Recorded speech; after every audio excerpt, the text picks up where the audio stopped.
नमस्कार दोस्तों, जय हिंद। स्वागत है आपका आपके अपने चैनल पाठशाला विद केके में।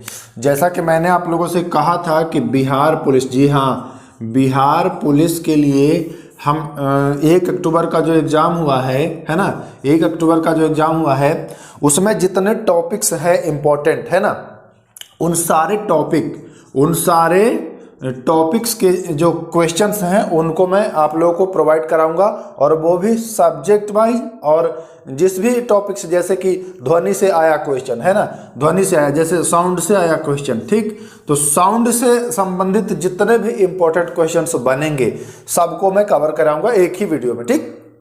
इससे होगा क्या कि अगर दिसंबर में जो एग्जाम होना है उसमें अगर ध्वनि से कोई क्वेश्चन आता है तो आप छोड़ने वाले नहीं हैं, ठीक ना। तो इस तरीके से मैं सारे सब्जेक्ट का, आप लोग को तो पता है ही, मैं सारे सब्जेक्ट का आप लोग को कवर कराने वाला हूं। तो बिल्कुल अच्छे से साथ से देखिए, और नए हैं तो सब्सक्राइब कर लीजिएगा, क्योंकि अगर बिहार पुलिस में रिजल्ट लाना है तो ये सारे क्वेश्चंस करके जाना है, ठीक ना। शुरू करते हैं। जैसे आज के पहले तो फिजिक्स आपको दे ही रहे थे, लेकिन अब जो आपको वीडियो मिलेगा बिहार पुलिस से संबंधित, वो सारे वीडियोस मिलेगा 1 अक्टूबर के एग्जाम के आधार पर, क्योंकि 1 अक्टूबर को जो एग्जाम हुआ है, जहां से क्वेश्चन आए हैं उससे रिलेटेड सारे क्वेश्चन मैं कराऊंगा। पहला क्वेश्चन देखिए, ध्वनि से ही है। सबसे पहले यहां मैं लिख देता हूं, है कि नहीं, दिखाई तो नहीं दे रहा होगा, चलिए, लेकिन कोई दिक्कत नहीं, वैसे लिख दूंगा मैं, ठीक। देख लीजिए पहला क्वेश्चन क्या कह रहा है। पहला क्वेश्चन कह रहा है कि पराश्रव्य तरंगों के बारे में निम्नलिखित में से जो कथन है उन पर विचार करिए। पराश्रव्य तरंगे के बारे में पूछ रहा है। पहला ऑप्शन है, ये कीड़ों को नष्ट कर देती हैं, ये कीड़ों को नष्ट कर देती हैं। ऑप्शन नंबर बी में है, ये कपड़े से धूल को हटाकर उन्हें साफ कर देती है। और सी में है, इनका उपयोग बीमारियों के उपचार के लिए किया जाता है। और डी में है, ये स्वचालित दरवाजों को नियंत्रित करती हैं। अब देखिए इसमें क्या ऑप्शन है। 1 और 2 सही हैं, 3 और 4 सही हैं, 1, 2 तथा 3 सही हैं, या सभी सही हैं। तो इसका कमेंट कर दीजिए, इसका राइट आंसर क्या होने वाला है, जरा फटाफट कमेंट करिए। हाँ, तो देखिए इसका जो राइट आंसर होगा वह हो जाएगा सभी सही है। पहले तो आप ये जान लीजिए कि पराश्रव्य तरंगे जो होती हैं इनकी फ्रीक्वेंसी क्या होती है, ठीक ना। इनकी फ्रीक्वेंसी जो है यह क्या होती हैं, इनकी फ्रीक्वेंसी क्या होती हैं। तो आपको पता है कि श्रव्य जो तरंगे होती हैं ये होती हैं 20,000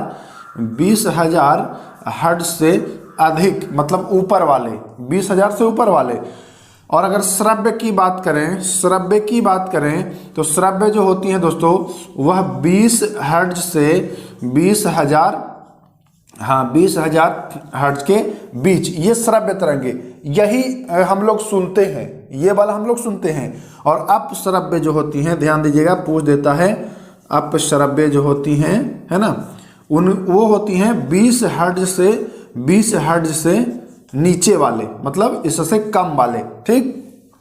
अब यहाँ पर ध्यान देना है आपको कि हम लोग सुनते हैं कौन सा, श्रव्य तरंगे, ठीक ना, यानी 20 हर्ट्ज से लेकर के और 20,000 हर्ट्ज तक, ठीक। या देखिएगा, ध्यान दीजिएगा, एग्जामिनर आपको यहां फंसाने की कोशिश करेगा। श्रव्य तरंगे आपको देगा कि श्रव्य तरंगे निम्न में से कौन है, और ऑप्शन दे देगा आपको, ऑप्शन दे देगा। देखिए इसको मैं मिटाऊंगा नहीं, इधर लिख देता हूं। श्रव्य तरंगे में ऑप्शन दे देगा, मैं मार्कर चेंज कर लेता हूं, शायद आप लोग को दिखाई नहीं दे रहा होगा। एग्जामिनर देखिए फंसाने की कोशिश करेगा, कैसे दे देगा कि निम्न में से श्रव्य तरंगे हैं, है ना, श्रव्य तरंगे हैं, और ऑप्शन दे देगा 20 हर्ट्ज से 20 किलो हर्ट्ज, ठीक ना, किलो भी लिख सकता है, के भी लिख सकता है। तो आप तो सोचेंगे भाई 20 से 20,000 पढ़े थे, यही सोचेंगे ना कि 20 से 20,000 पढ़े थे, लेकिन यहाँ 20 किलो का मतलब 1000 ही है। 20,000 के मतलब 1000 आप पढ़ रहे हैं ना। आजकल तो प्रचलन में आ ही गया है, फेसबुक यूट्यूब के माध्यम से ज़्यादा लोग जान गए। पहले तो इतना प्रचलन में नहीं था, तो जो पढ़ता था वही जाता था। आज तो के का मतलब हर एक फेसबुक वाला बच्चा, यूट्यूब वाला बच्चा, इंस्टाग्राम वाला बच्चा, सबको पता है। तो आप इसका उपयोग करिएगा। अगर दे देता है, अब देता है एग्जाम में, दे देता नहीं है, देता है, फंसाएगा आपको 20 के लिख करके देगा तो आप फंसने वाले हैं। तो ध्यान रखिएगा कि अगर श्रव्य तरंगे में 20 हर्ट्ज से 20 के हर्ट्ज दे तो वो राइट आंसर होगा। ठीक, ये हम लोग सुनते हैं, ये वाला नहीं सुनेंगे, ये वाला भी नहीं सुनेंगे, ये नहीं सुनेंगे, ठीक ना।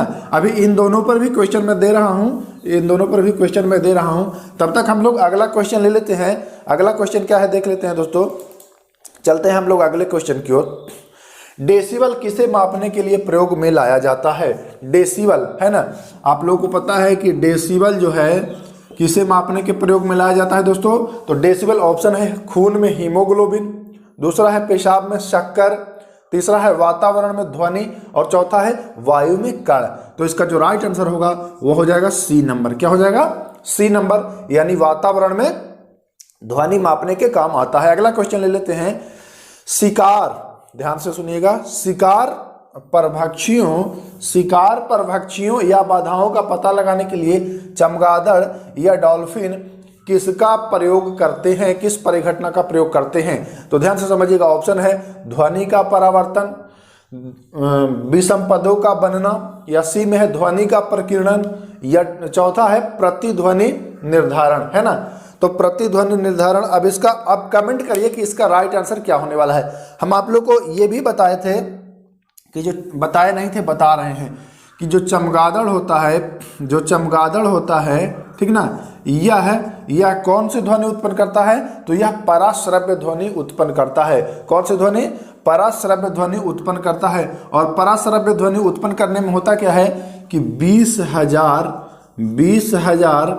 हर्ट्ज से प्लस की ध्वनि निकालता है ये, जिसे हम और आप नहीं सुन सकते हैं, ये सुन सकता है।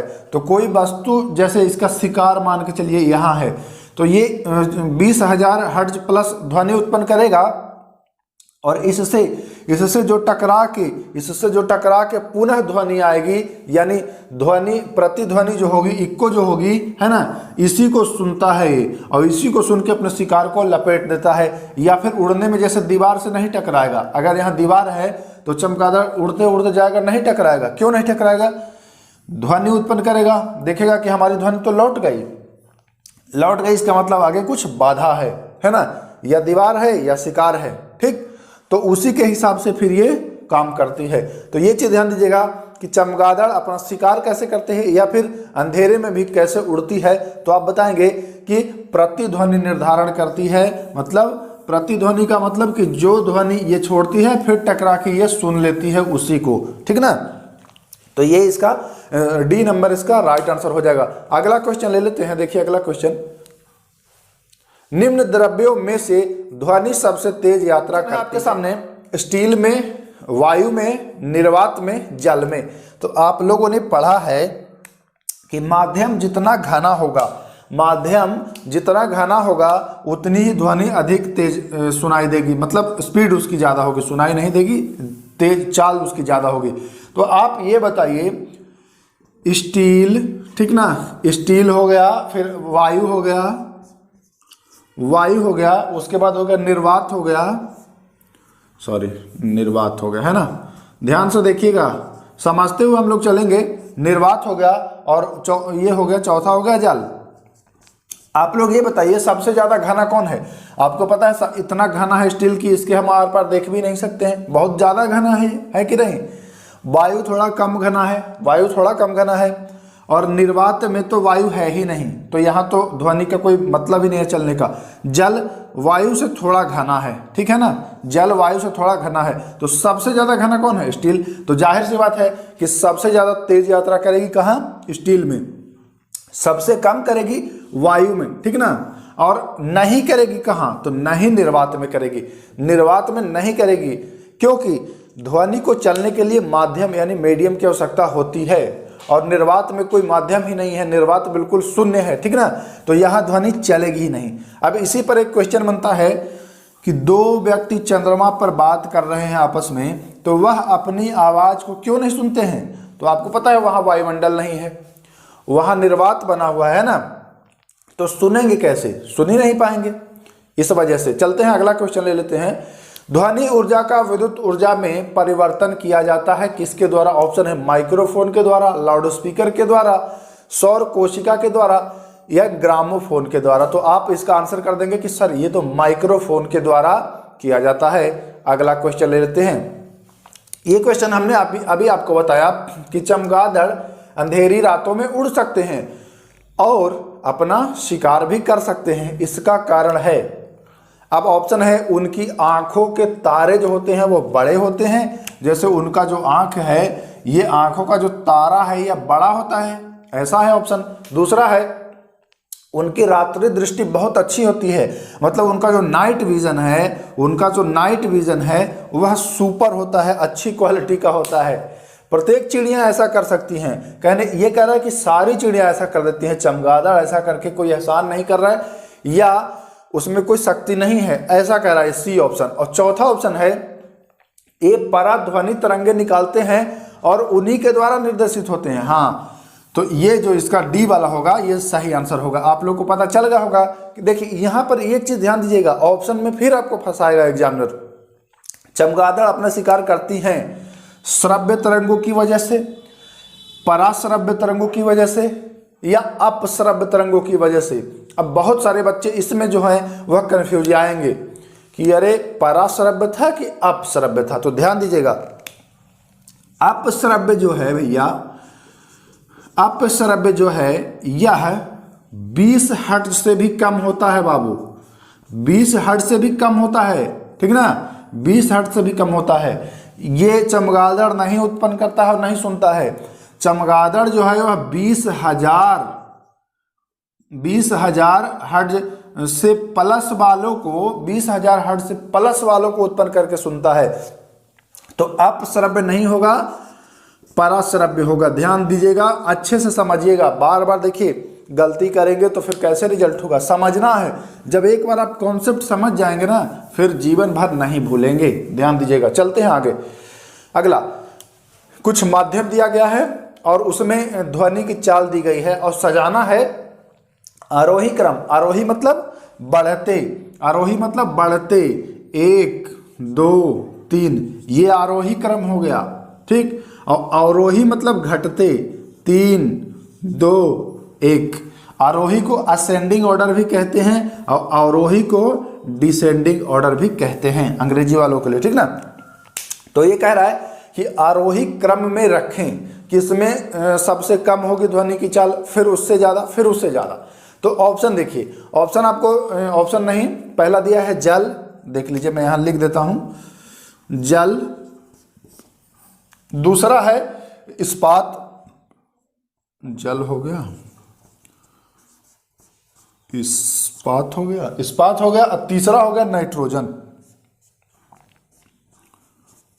हाँ तीसरा हो गया नाइट्रोजन, ठीक ना, तीसरा हो गया नाइट्रोजन। ये अब आप बताइए कि ये कह रहा है कि आरोही मतलब बढ़ते क्रम में। तो देखिए आपको पता है कि सबसे पहले गैस में होगा, फिर उसके बाद द्रव में होगा, फिर उसके बाद ठोस में होगा। तो गैस में कौन आ जाएगा? नाइट्रोजन। तो सबसे पहले 3 हो जाएगा, कोई दिक्कत। फिर उसके बाद गैस के बाद द्रव होगा तो फिर 1 हो जाएगा, पहले गैस है फिर द्रव है फिर ठोस, ठीक। तो 3 1 2, 3 1 2, option number B, option number B इसका सही आंसर हो जाएगा, ठीक ना। अगला क्वेश्चन चलते हैं हम लोग, अगला देख लेते हैं, इसको मिटा दें, अगला क्वेश्चन चलते हैं। अगला क्वेश्चन है कि स्पष्ट रूप से प्रतिध्वनि सुनने के लिए परावर्तक सतह और सुनने वालों के मध्य कम से कम जो दूरी है वह कितनी होनी चाहिए। तो देखिए ऑप्शन है 165 फीट, 165 मीटर, 16.5 फीट और 16.5 मीटर। तो लगभग जो है इसका आंसर हो जाएगा वह डी हो जाएगा, यानी कि 16.5 मीटर, ठीक ना। चलते हैं आगे। मनुष्य की श्रव्यता की सीमा, मनुष्य की श्रव्यता की सीमा तो आपको अभी हमने बताया कि 20 हर्ट्ज से 20,000, कितना, 20,000 हर्ट्ज होती है इसकी श्रव्यता की सीमा। तो इसका जो ऑप्शन है वह ए हो जाएगा, ए इज द राइट आंसर। अगला क्वेश्चन ले लेते हैं दोस्तों। देखिए ध्वनि प्रदूषण की यूनिट जो है वह क्या है, ध्वनि प्रदूषण स्तर की यूनिट जो है तो आपको पता है कि डेसिबल है, तो डेसिबल इसका राइट आंसर हो जाएगा। अगला चलते हैं, ध्वनि की उच्चता जो है वह निर्भर करती है, किस पर निर्भर करती है, तो ध्वनि की जो उच्चता है वह आयाम पर निर्भर करती है। किस पर निर्भर करती है, आयाम पर निर्भर करती है, तो ध्यान दीजिएगा। अगला क्वेश्चन चलते हैं। अगला क्वेश्चन है, हवा में ध्वनि वेग पर प्रभाव नहीं पड़ता है। ऑप्शन है ताप का, दूसरा ऑप्शन है वायुमंडलीय दाब का, तीसरा आर्द्रता का और चौथा वायु की दिशा का। तो इसका जो आंसर है वह बी हो जाएगा राइट आंसर। वायुमंडलीय दाब का इस पर प्रभाव नहीं पड़ता है, ध्यान दीजिएगा। अगला क्वेश्चन चलता है, महिला की आवाज एक आदमी से तीक्ष्ण होती है। एक महिला की आवाज एक आदमी से तीक्ष्ण होती है। ऑप्शन है उच्च आवृत्ति यानी हायर फ्रीक्वेंसी के कारण, निम्न आवृत्ति यानी लोअर फ्रीक्वेंसी के कारण, हायर एम्पलीट्यूड और लोअर एम्पलीट्यूड। ये चार ऑप्शन है। आप आंसर करिए कि क्या इसका राइट आंसर होगा। तो देखिए, महिला की आवाज जो होती है तीक्ष्ण होने का कारण है उच्च आवृत्ति। उच्च आवृत्ति यानी हायर फ्रीक्वेंसी। तो इसका जो राइट आंसर हो जाएगा वह हो जाएगा ए इज द राइट आंसर। कोई दिक्कत नहीं। अगला क्वेश्चन चलते हैं, अवश्रव्य तरंगों की आवृत्ति होती है। अवश्रव्य तरंगों की आवृत्ति अभी हमने बताया कि 20 हर्ट्ज से कम अवश्रव्य तरंग, 20 से 20,000 श्रव्य तरंग और 20,000 से ऊपर पराश्रव्य तरंग। ठीक ना, ध्यान दीजिएगा। अगला आवृत्ति की इकाई है, तो आवृत्ति की इकाई जो है वह हर्ट्ज है, आपको पता है। ग्रीन मफलर है, तो ग्रीन मफलर क्या है, ऑप्शन देखिए, वायु प्रदूषण कम करने की एक प्रौद्योगिकी। ऑप्शन बी है वनरोपण का एक तरीका। ऑप्शन सी है ध्वनि प्रदूषण कम करने के लिए सड़कों के किनारे किनारे वृक्षारोपण और चौथा है कंपन कम करने का एक प्रक्रम। तो राइट आंसर जो हो जाएगा दोस्तों, तो राइट आंसर हो जाएगा सी, ध्वनि प्रदूषण कम करने के लिए सड़कों के किनारे वृक्षारोपण। ध्यान दीजिए। अगला क्वेश्चन चलते हैं, पराध्वनिक गति का मापांकन किस इकाई से होता है। किस इकाई से होता है भाई, तो इसकी जो इकाई है वह मैक संख्या होती है। किस क्या होती है, मैक, है ना। तो ध्यान दीजिएगा, ये वाला पूछा जाता है। अगला क्वेश्चन चलते हैं, कौन सा ग्रीक अक्षर तरंग दैर्घ्य को दर्शाता है। कौन सा ग्रीक अक्षर जो है तरंग दैर्घ्य को दर्शाता है, तो आपको पता है कि लैम्डा। क्या है, लैम्डा जो है यह तरंग दैर्घ्य को दर्शाता है, ध्यान दीजिएगा। अगला ध्वनि तरंगे ऑप्शन है निर्वात में चल सकती हैं, केवल ठोस माध्यम में चल सकती हैं, केवल गैस में चल सकती हैं, ठोस तथा गैस दोनों माध्यम में चल सकती हैं, है ना। ठोस तथा गैस दोनों माध्यम में चल सकती हैं। तो आपको पता है कि जो ध्वनि तरंगे हैं यह ठोस तथा गैस दोनों में चल सकती हैं, निर्वात में नहीं चलेंगी, केवल ठोस में तो चलेंगी, केवल गैस में भी चलेंगी। तो ऑप्शन नंबर इसका डी यानी चौथा सही हो जाएगा। अगला क्वेश्चन, ये हमने बात कर लिया चंद्रमा की सतह पर दो व्यक्ति बात कर। प्रतिध्वनि सुनने का कारण है, तो प्रतिध्वनि सुनने का कारण क्या है, आप बोले टकरा के आ गया, तो ध्वनि का परावर्तन। ठीक ना, तो देखिए ए इज द राइट आंसर इसका हो जाएगा, ए इज द राइट आंसर। सामान्यतः स्त्रियों की आवाज का तारत्व जो है वह होता है, ऑप्शन है पुरुषों की तुलना में अधिक होता है, ऑप्शन बी है पुरुषों की तुलना में मामूली कम, ऑप्शन सी है पुरुषों की तुलना में बहुत कम और ऑप्शन डी है उतना ही होता है जितना पुरुषों की आवाज का होता है। तो इसका राइट आंसर जो होगा वह ए हो जाएगा, है ना, पुरुषों की तुलना में अधिक होता है। तो ध्यान दीजिएगा। अनुदैर्घ्य तरंगे किसमें नहीं गुजर सकती हैं, तो आपको बताए हैं कि निर्वात में जो तरंगे हैं अनुदैर्घ्य ये नहीं चल सकती हैं, जबकि अनुप्रस्थ तरंगे चल देती है। जैसा कि उदाहरण में आप देख लीजिए, प्रकाश अनुप्रस्थ तरंग है लेकिन वो निर्वात में भी चलती है। तो इतने सारे क्वेश्चन थे दोस्तों जो फिजिक्स के थे, ध्वनि से रिलेटेड। बिहार पुलिस एग्जाम के दृष्टिकोण से जो 2 दिसंबर से एग्जाम होने वाला है उसमें आने की संभावना है इन सारे क्वेश्चंस की। तो इन सभी को आप अच्छे से देख लीजिएगा। अगर किसी क्वेश्चन में डाउट है तो कमेंट कर लीजिएगा। और हाँ, बिहार एसएससी की भी क्लास स्टार्ट हो चुकी है, प्रतिदिन आपको उसकी भी क्लास मिल जाएगी। तो नए हैं तो चैनल से जुड़ जाइए। नमस्कार, जय हिंद।